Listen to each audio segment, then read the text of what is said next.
Next, third point, loan to the directors and interested parties.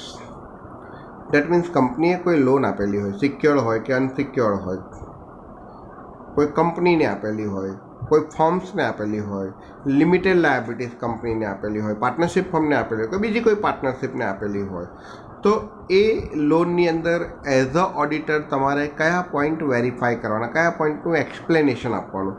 Weather the company has granted any loans secured or unsecured, કે પછી secured હોય કે unsecured હોય, પણ કંપનીએ loan grant કરેલી હોય કોને, તો અહીંયા લખેલું છે two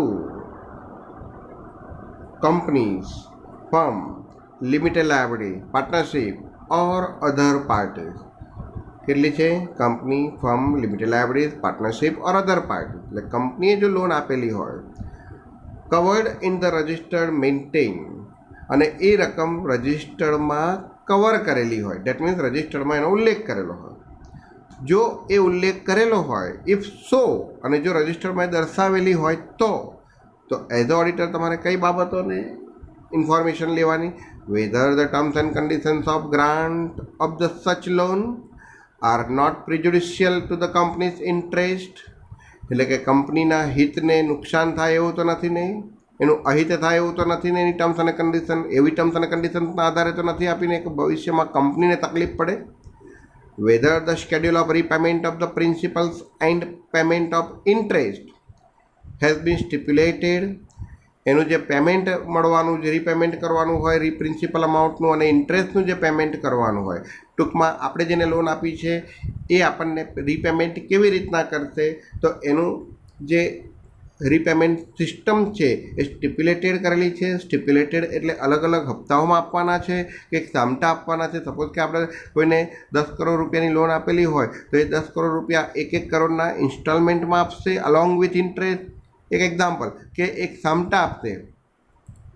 and whether the repayment or receipt are regular, અને જે ટર્મ્સ અને કન્ડિશન્સ નક્કી કરી હતી એ પ્રમાણે એનું જે રીપેમેન્ટ છે એ રેગ્યુલરલી આવે છે.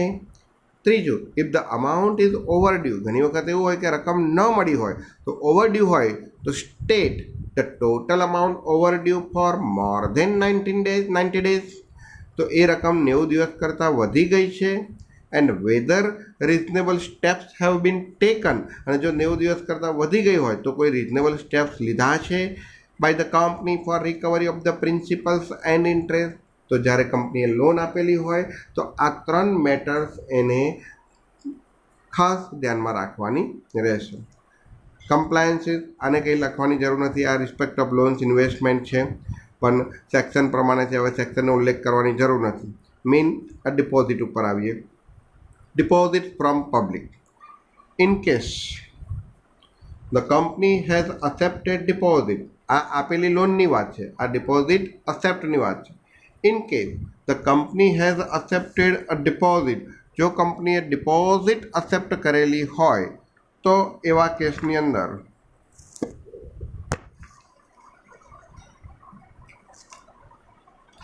ફરી બોલું છું, in case the company has accepted a deposit whether the directives issued by the Reserve Bank of India, તો કંપનીને એનું ડાયરેક્શન રિઝર્વ બેંક ઓફ ઇન્ડિયાએ આપેલું છે, એના આધારે એને ડિપોઝિટ સ્વીકારેલી છે. જેવું કે હમણાં તમે જો ન્યૂઝમાં સાંભળ્યું હોય તો Reliance company is going to collect the deposit from the public, પોતાના રાઇટ શેર ઇસ્યુ કરવા માગે છે, ડિપોઝિટ લેવા માગે છે. તો એ આરબીઆઈના જે ડાયરેક્શન છે એના આધારે રિસીવ કરેલી છે. And the provision of section 73 to 76 or any other relevant provision of COO 2013 and the rules framed thereunder were applicable. અને જે 73 to 76ના પ્રોવિઝન છે, બીજું કોઓના 2013ના પ્રોવિઝન્સ છે, અને જે રૂલ્સ છે જે એના રિલેટેડ ફ્રેમ કરેલા છે, દર્શાવેલા છે, બનાવેલા છે, એ ફોલો થાય છે. વેર applicable have been complied with, અને એ રૂલ્સ પ્રમાણે ડિપોઝિટ સ્વીકારેલી છે, એના રૂલ્સના અંડરમાં રહીને તમે અનુસંધાનમાં રહીને ડિપોઝિટ સ્વીકારેલી છે. ઇફ નોટ, જો એ પ્રમાણે ન સ્વીકારી હોય તો ધ નેચર ઓફ સચ કોન્ટ્રાવેન્શન્સ બી સ્ટેટેડ, તો ક્યાં તમે એ જે પ્રોવિઝન્સ છે પ્રોવિઝન ફોલો નથી કર્યા, ક્યાં તમે એ વસ્તુને લેટ ગો કરેલી છે, તો એ દર્શાવો. If an order has been passed by company law board or national company law tribunal or RBI or any court or any other tribunal, જો કોઈ ઓર્ડર હુકમ કરેલો હોય આ લોકોએ, કોને, કાં તો કંપની લો બોર્ડે, કાં તો નેશનલ કંપની લો ટ્રિબ્યુનલે, કાં તો આરબીઆઈએ, કાં તો કોઈ કોર્ટે, કાં તો કોઈ ટ્રિબ્યુનલે, whether the same have been complied with or not, તો એ ઓર્ડર પ્રમાણે તમે ડિપોઝિટ લીધેલી છે, એ ઓર્ડર તમે ફોલો કરેલા છે કે નહીં, એ વસ્તુ તમારે આ ડિપોઝિટ પબ્લિક પાસેથી લીધેલી હોય તો ઇન્ક્વાયરી કરવી જોઈએ. Cost accounting records, whether the maintenance of the cost accounting records has been specified by the central government, કે તમે જે મેન્ટેનન્સ કરો છો કોસ્ટ રેકોર્ડ એ ગવર્મેન્ટે, સેન્ટ્રલ ગવર્મેન્ટે સ્પેસિફાઈડ કરેલા છે under section 148 subsection 1, and whether such accounts and records have been so made and maintained, અને એના આધારે જ તમે બનાવો છો, તૈયાર કરેલા છે. મેડ એટલે કે પ્રિપેર, એન્ડ મેન્ટેન, તો કોસ્ટ અકાઉન્ટિંગ રેકોર્ડ્સમાં એ બાબત એક્ઝામિન કરવાનું. Now about the importance point is about statutory dues, એટલે કે તમારું ગવર્મેન્ટ પ્રત્યેનું કોઈ ડ્યુઝ હોય એને સ્ટેચ્યુટરી ડ્યુઝ કહેવામાં આવશે. Whether the company is regular in depositing undisputed statutory dues. Statutory dues બે પ્રકારના, અનડિસ્પ્યુટેડ અને ડિસ્પ્યુટેડ. તો આપણે જે સ્ટેચ્યુટરી ડ્યુઝની વાત કરીશું બે ભાગમાં વાત કરીશું. એક અબાઉટ અનડિસ્પ્યુટેડ સ્ટેચ્યુટરી ડ્યુ અને પાછળના પેજમાં અબાઉટ ડિસ્પ્યુટેડ સ્ટેચ્યુટરી ડ્યુ. એટલે કે જો અનડિસ્પ્યુટેડ સ્ટેચ્યુટરી ડ્યુ હોય તો એનું ડિપોઝિટિંગ કંપની રેગ્યુલરલી કરે છે. અનડિસ્પ્યુટેડ એટલે ઘણી વખત કેવું હોય કે કંપની વધારે ઓથોરિટી વધારે ડિમાન્ડ કરતી હોય અને કંપની પ્રમાણે એટલા રૂપિયા આપવાના ના થતા હોય તો એનો કેસ ચાલતો હોય. એ કેસ ટ્રિબ્યુનલમાં ચાલે, જે એને રિલેટેડ કોર્ટ હોય એને ટ્રિબ્યુનલ કહેવાય, જે આગળ આપણે ડિપોઝિટમાં જોઈ ગયા. તો એ અનડિસ્પ્યુટેડ હોય તો રેગ્યુલરલી જ પેમેન્ટ કરવાનું, ડિસ્પ્યુટેડ હોય તો ઇરેગ્યુલારિટી હોય. પણ તમને કોઈ ડિસ્પ્યુટ જ ના હોય તો તમે એમાં રેગ્યુલર છો એ વિશે એક્ઝામિનેશન કરવાનું.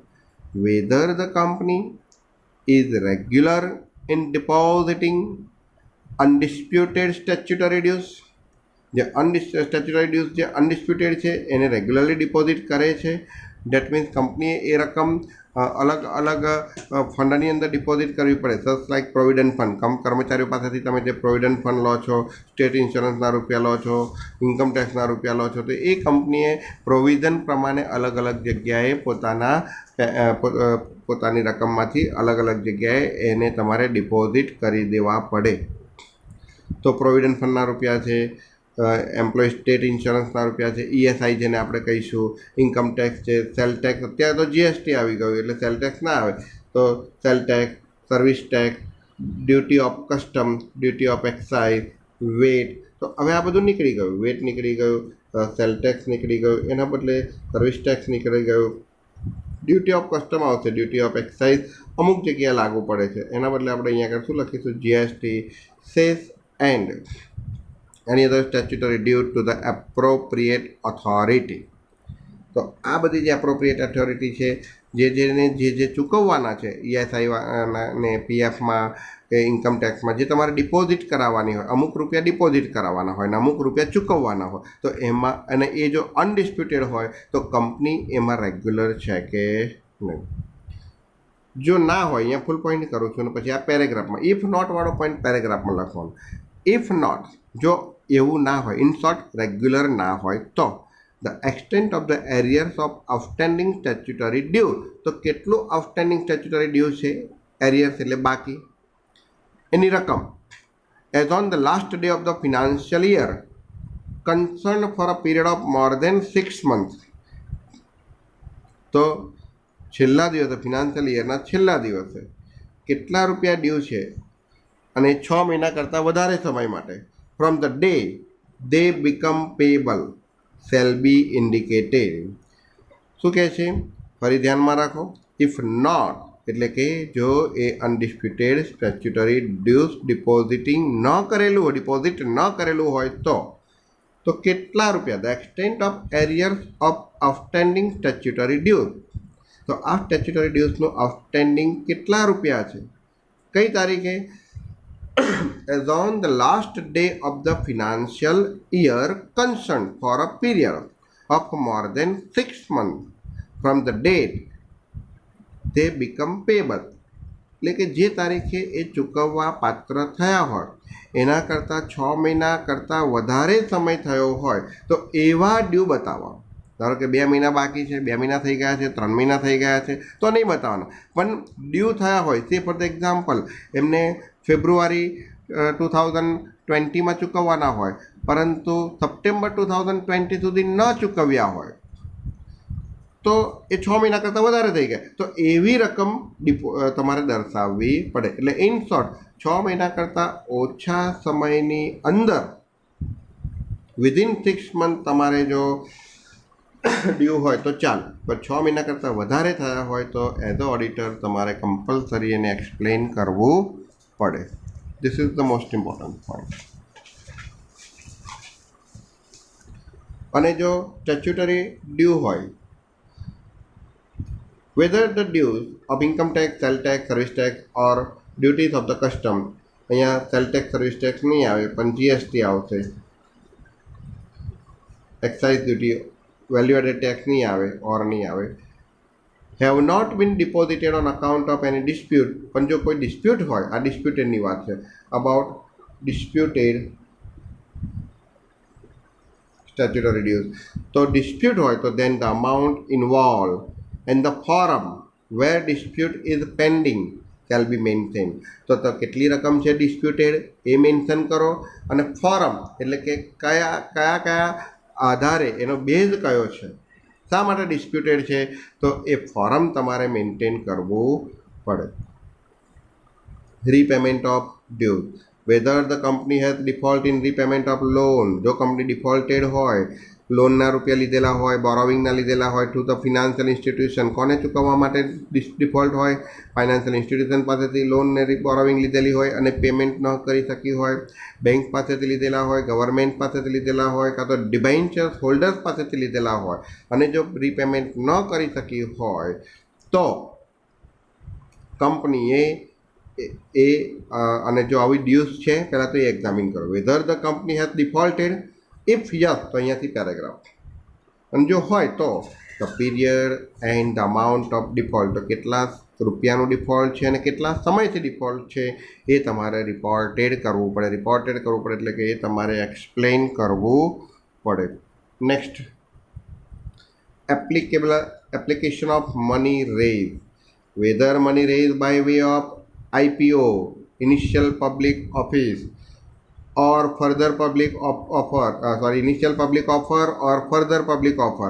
IPO દ્વારા તમે મની રેઝ કરેલા હોય કાં તો ફર્ધર એટલે કે એક વખત તમે ઓલરેડી શેર ઇસ્યુ કર્યા છે અને ફરી ઇસ્યુ કરવા માગો છો, એન્ડ ધ ટર્મ લોન કાં તો ટર્મ લોન દ્વારા મની રેઝ કરવા માગો છો, વર અપ્લાઇડ ફોર ધ પર્પઝ, તો એ રૂપિયા જે પર્પઝ માટે તમે લીધેલા છે એ જ પર્પઝ માટે અપ્લાઇડ કરેલા છે, for which they are rays.